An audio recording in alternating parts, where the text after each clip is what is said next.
Hello lads and ladies and welcome back to your Fleetwood Town monthly show, Talk of the Town. On September's show, we look back at the month of August as Pete Wild's men started their League Two campaign. We hear from head coach Pete Wild as his side travelled to Barrow to end the month of August. We also hear from Academy graduate George Morrison on how he started his season.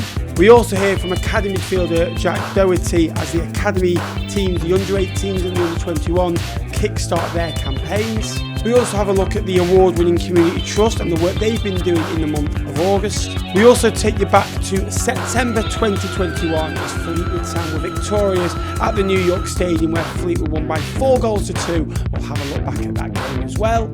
Looking back at August, we also have a look at the month of September as Pete Wild looks to climb that League Two table in the month of September with some tricky ties.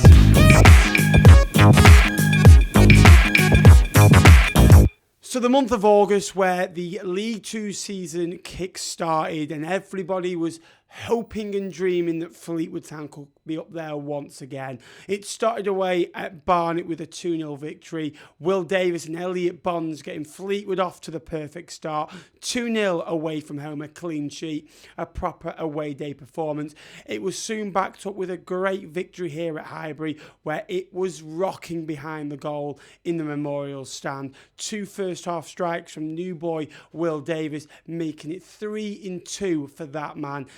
We did come under some pressure as old boy from Fleetwood, Promise Cherry, did cause Fleetwood some last-minute nerves with a penalty with 15 minutes to go. But Fleetwood held firm, and maybe in a game last season they would have drawn, but found a way to win.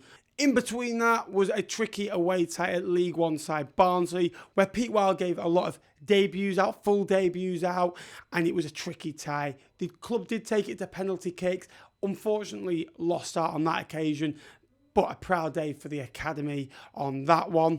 On the Saturday, Fleetwood travelled to Bromley in a tough week of 3 games and found a way not to lose. They got a point thanks to James Norwood's late strike, coming from 2-1 down to draw late on. James Norwood, brought in by Pete Wild from Oldham in the summer, proving his money once again. 3 days later, Fleetwood took on Crewe, and less said the better. It was a game about moments. Crewe took theirs. They scored in the first minute, halfway through the first half, and they were 2-0 up. Fleetwood did try to play towards the end of the half, did make changes at half-time, but Crewe punished Fleetwood Town on that night. 2 second-half strikes was enough. James Norwood did pull one back. It's quite easy to play at 4-0 down. Pete Wild, he wanted a reaction. He wasn't happy with his team. He shuffled his deck. He was forced into a couple of changes, but then made 4 more of his own, not concerning injuries, that made it 6 changes. Did he get a reaction? I think so in elements against Oldham Athletic, his boyhood club. A 1-1 draw here at Highbury Stadium. It could have been more. There was shouts for a penalty on Will Davis. Couple of disallowed goals for Oldham as well. I think it evened itself up. Overall, 5 games in the league and a cup game that made it 6. But talking of the 5 league games, 2 victories, 2 draws, 1 defeat. That's 8 points. It's 1.6 points a game. Pete Wild always says 1.5 points a game. That's 69 points and a Brucey bonus point. So far, the club are on for that. I think he'll be happy with the points tally. As the season goes on, the table won't be as inflated because it's very inflated right now because teams haven't really played each other. And as soon as it is, the way that Fleetwood are going at that points target, they'll certainly be in that top 10. Hopefully, as the season progresses. We also hear from Pete Wild ahead of Saturday's clash at Holker Street against Barrow. And I know, speaking to you just before the opening day, we spoke a little bit about players who want to be here. When you look at the lads that are coming in every day now, that they're going into their 6th league game of the season this weekend, how much happier are you with the squad that you've got now to the day you walked in the door? Night and day, mate. I'm really happy with where the squad is currently. It's obviously, again, like I said 5 minutes ago, we're not the finished article. We're going to have to keep chipping away in the transfer window to try and make us better and move us along the line. But I'm really happy with the people we've brought in. I'm really happy with the environment that we're portraying on a daily basis. I think that's rubbing up on the training pitch and in matches. I think we've got a real good reflective group that understand when things are not good enough, crew per se, that things need to improve. But I think we've just got a good, honest set of lads, and when they'll give us everything they've got. If we get beat by the better team some weeks, then it won't be for the want of trying, and I'm quite pleased with where that is. You go to a club you know well this weekend. What are your memories of your time there? Good memories. I think we had them. We came into an environment that was a failing environment. We changed the environment round. We got them moving in the right direction. We certainly got them punching above their weight. We certainly got the town believing in where we were trying to take them. Similar to what we're trying to do here, and that took us 2 years to get it to that point. Frustrated we couldn't finish that job off, but that's football, that's life. And I have good memories of the town and the fans, and first time going back tomorrow. It's been a while, and tomorrow on Saturday, and I'm looking forward to go and seeing the fans again. Is it quite a unique club to manage in some ways, Pete, that by all accounts, and I don't know everything about the training, but it's not done in Barrow, is it? Oh, train in Manchester and then go up to Barrow. And I think because of where they are in the country to try and recruit, I think it serves the purpose. It's a unique setting, but I think it then demands a type of player that understands that unique setting of what they need to do. So, yeah, it's unique, but it's a very territorial town. They get behind the team, they get behind the players, and they demand hard work up there and demand bang for the buck, so to speak. And that's what I expect on Saturday, is a team that's full, that's a representation of the town, and they're going to go hell for leather to try and turn us over. Time to change perspective now as we hear from Academy graduate George Morrison ahead of this Saturday's clash. George, good to see you. Just give us an idea of what the start of the season's been like from a team point of view and from your own. Yeah, I think we've started really positively. We've had really good results and pre-season properly first for me with the first team, and I thoroughly enjoyed it. Yeah, in terms of the results, there's been a little bit of everything, bit of a mix so far. You'll want to improve on the consistency after such a flying start, won't you? Yeah, definitely, because obviously we started with the 2 wins and we kind of not petered off, but you could see a bit of fatigue set in there with a few cup games and stuff like that, and obviously the anomaly there against Crewe, and we've tried putting that right against Oldham, and then no doubt we'll get a reaction Saturday against Barrow. Yeah, quite a bizarre game, that Crewe one, wasn't it? Yeah, definitely. I think it was just an off day.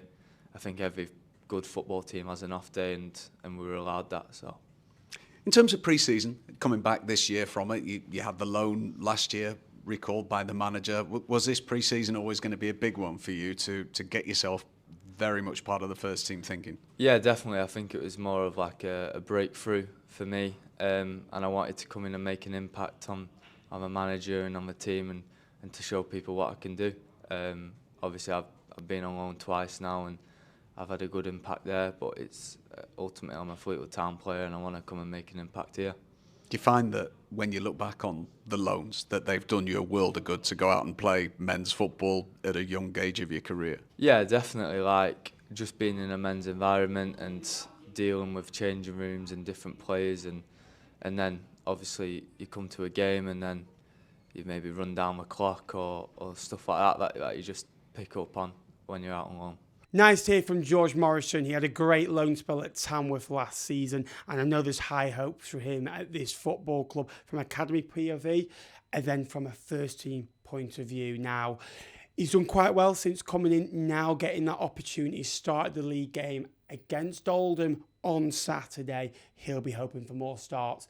And I'm sure supporters will be delighted to finally see the transfer activity come back into the football club. We've had to wait a little bit of time. We've had to be patient, but Pete Wild has got his men. He's brought in Lewis McCann, who's a winger/striker, who's going to be an addition for the football club. And also Jordan Davis joins the football club, having experience in this division with Wrexham and Grimsby, scoring 21 goals in the National League just a couple of seasons ago. I'm sure Pete Wild will be hoping Jordan can bring that to his COD Army ranks this term. So first of all, Lewis, welcome to Fleetwood Town Football Club. How does it feel to have signed a 2-year deal here? It's good. Yeah, it's obviously been a bit of a journey with me. I had quite a big injury, so just getting back into it, and I'm glad they showed faith and got me signed. After 8 years in Dunfermline, it's all you've ever known. What was it about Fleetwood Town and the project that Pete Wild's trying to create here that enticed you to the Far Coast? Well, you started off the season quite well, and I came in, and just the general facilities, the boys here, just everything seems quite well run. So yeah, that was it. You've made over 150 appearances for your former club. How do you look back at your time in Scotland? I loved it. I feel like it was a massive part of my life. It's a good experience. It's made me, it's the way I've changed from when I went in as a 16, 17-year-old to the way I left. I was a completely different person as well as player. You mentioned off camera about your promotion winning season in 22-23, promotion with Dunfermline. How special was that for you? No doubt that's a highlight of your career. Yeah, massive highlight. I mean, people can go their whole careers without that type of thing, so just the group of lads we had that year, it's brilliant, and it's a very fond memory and fond team to look back on. And Fleetwood fans who may not have seen you yet, what can they expect? How would you describe yourself as a player? Physical, powerful, like to attack and just get the ball forward as quick as possible and just try and make chances, score goals. I'm really happy. It's been a bit of a long summer in terms of without a contract, and yeah, as soon as Fleetwood come knocking, I knew this was the right destination. You mentioned that it's been a long summer. You were out of contract in the off season, a bit of time for the PFA as well. How's that helped you over the pre-season period? Yeah, it's been amazing. I can't thank the PFA enough. It allowed me to get physically, mentally in the right position, and then it also allowed me to buy time to make the right choice. Let's go right back to the start where you started your career, your boyhood club, Wrexham. What are your earliest memories of playing football there? I remember down at Collier's Park on the training ground, you know, the cold Tuesday, Thursday nights that every kid did, and just thinking I've got to run round, otherwise I'll freeze. So yeah, I think the early football memories, just having fun. And you then made it into Brighton Hove Albion's academy. What was that step like going into a Category 1 academy over there? Yeah, it was amazing. Tough to move away from my family at 18, but I think that's when I first become a man. I had to find my feet quickly. But the facilities and it was a Premier League club essentially, so again, can't thank Brighton enough in terms of what they'd done for my journey. It was really nice. And what did you take from that time playing in the 23s and 18s groups and making some appearances in Premier League 2 and also the EFL Trophy? You know, I learned a lot about myself, my character, but ultimately a lot about football. It was the top level. I couldn't have really been playing at a top level, more of a top level in the academy system. So to play against future England internationals most weeks was special for me, and I learned a lot about the game that I probably didn't know in Wrexham. Great to hear from the lads there that have signed for the football club. Always nice to see when a player joins a club, the interview, why they've joined, their ambition, a bit about the player. It is now time to switch our attention to the under-21s as we hear from Jack Doherty, as we hear from how he and the academy are doing as they have started their season. Jack, first of all, thanks for your time this afternoon. How are things going with you in terms of, obviously we've had pre-season, but the season's starting already? Yeah, it's been a quick turnaround really since pre-season. We've done like 6 weeks, I think, of pre-season. All the lads been working really hard, getting prepared for the season. We had our first game there against Watford on Monday. It was a very good result, 1-1 against Watford. Lads played really well, proper team performance, like dug in really well, defended really well.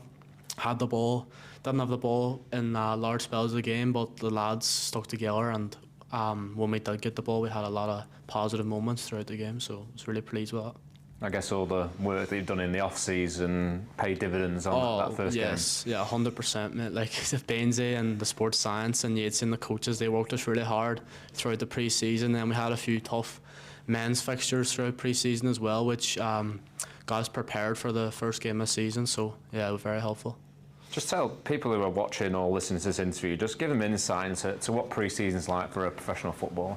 Well, it started very early, and I'm in the gym for readiness or in the dome for prehab, and then we're straight out in the pitch. Early weeks we have a lot of running tests, like the 30-15, sprinting tests, and etc. Really like loads of testing. And then as we've done the testing, it sort of moves on the ball work and more like tactical stuff, and the coaches sort of developing their ideas into the players of what we're looking to achieve this season. So yeah, stuff like that. I guess being in midfield, you enjoy the running or not? No, but it's needed sort of from my position. But yeah, don't think anyone enjoys running in football. But yeah, we get through it, and as teammates, I think we all like sort of work together and help each other through it when we're struggling. So we've got a good tight-knit group through pre-season as well. Yeah, I'll probably come on to your actual contract now, your first professional contract. Yeah. Just how was that feel for you, first of all, and then how proud must your parents and family be with the news? Yeah, it was an unbelievable feeling, like when I got told I've skipped my pro contract, like anywhere getting a pro contract, especially at a Fleetwood town, like the lads and the coaches are all really, really top here, like they always want the best for you, so me and my family were very pleased with that moment and another step towards achieving a football career, because I'm a first year pro. I've definitely not made it as a professional footballer yet, as at the League 2 level, so that's what I want to strive towards and get my debut and sort of like be a professional footballer, because I wouldn't say a first year pro is professional quite yet. So great to hear from Jack Doherty there in the academy. He's another one that'll be hoping to get first team opportunities this season.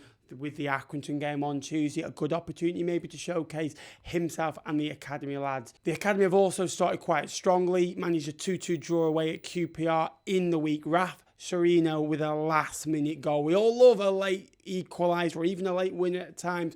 We saw it with James Norwood away at Bromley for the first team. The academy showing that spirit. Raf Serino's another one that has come into the first team and been on the bench and tried to progress his luck into that first team. Another one that's trying to progress himself through the ranks here at Fleetwood Town. We've got lots of young talent, and Fleetwood Town are the club to allow him to show him and give him that platform.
Now time to switch our attention from the non-playing side of the football club. Let's have a look at seeing what John Hartley and his community trust have been getting up to in the month of August and have got planned for the month of September. Prehab has been an absolute godsend.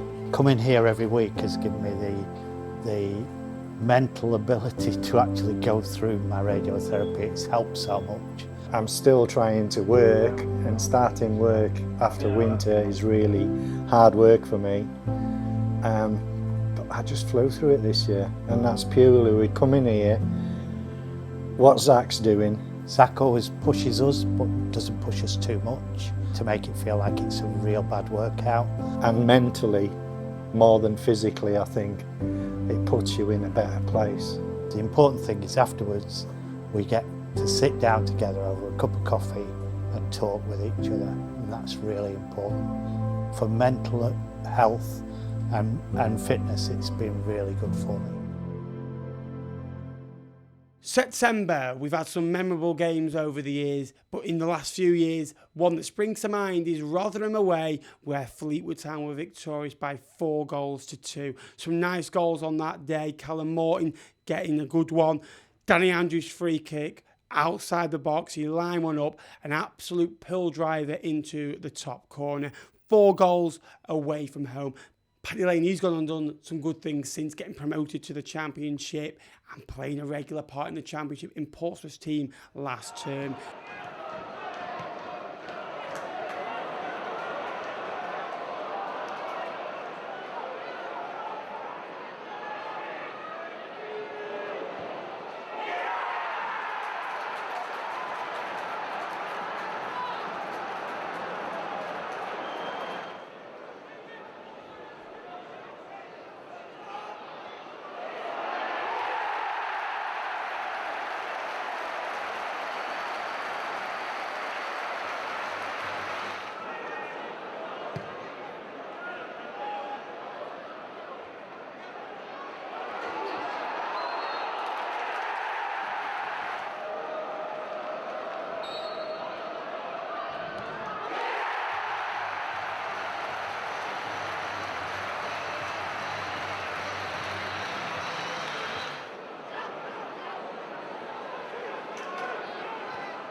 Thank you for watching this month's episode. I hope you did enjoy it. Let me know what features you'd like to see in next month's episode via the socials down below.